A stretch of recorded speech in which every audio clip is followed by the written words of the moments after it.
So we're on High Street, Kensington, to look at this pub here, the Goat Tavern, which during the 1940s, the early 1940s, during World War II, was actually the site where the acid bath murderer, John Haig, found his first victim.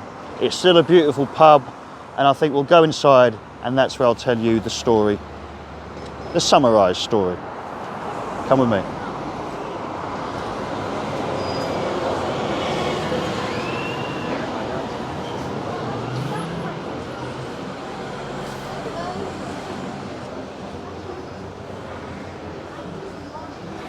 So I'll try and be as brief as I possibly can. Now, John Haig had a very troubled childhood. His parents were overly religious. He was a complete loner. He wasn't allowed to play out.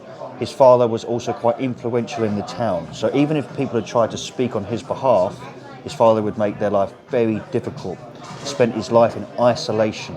Eventually, when he became an adult, he was considered to be very handsome, very amicable, very well spoken. Obviously, he'd be well educated, being like he was, homeschooled, so strongly associated with his religious parents.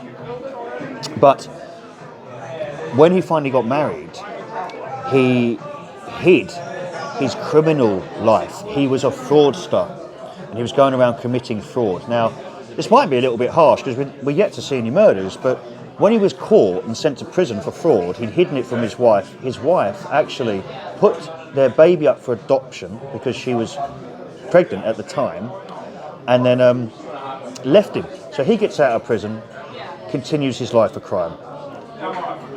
Eventually, he goes back to prison, where he sits and contemplates the idea of no victim, no crime. He got sick of being caught. And that is where we eventually get to the Goat Tavern, where we will meet his first victim.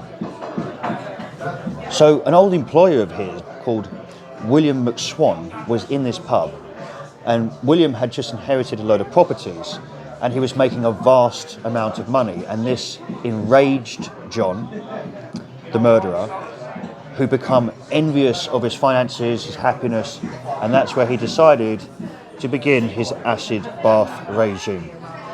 He killed him and put him in a bath of acid where he disappeared completely.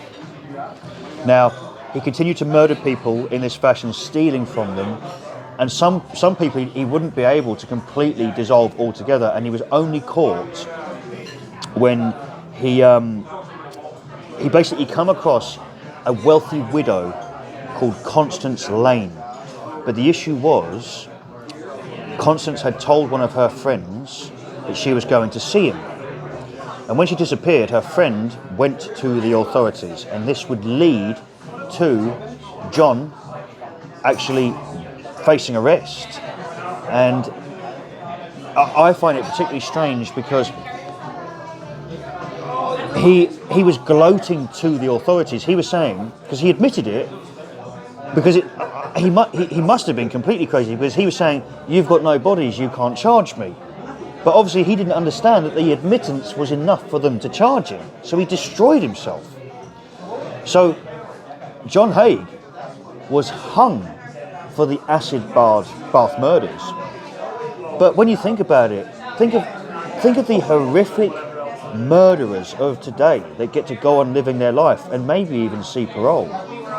He wasn't just one of the famous murderers of the 1940s, but he was one of the famous cases in recent history of a serial killer who was actually put to death for his crimes.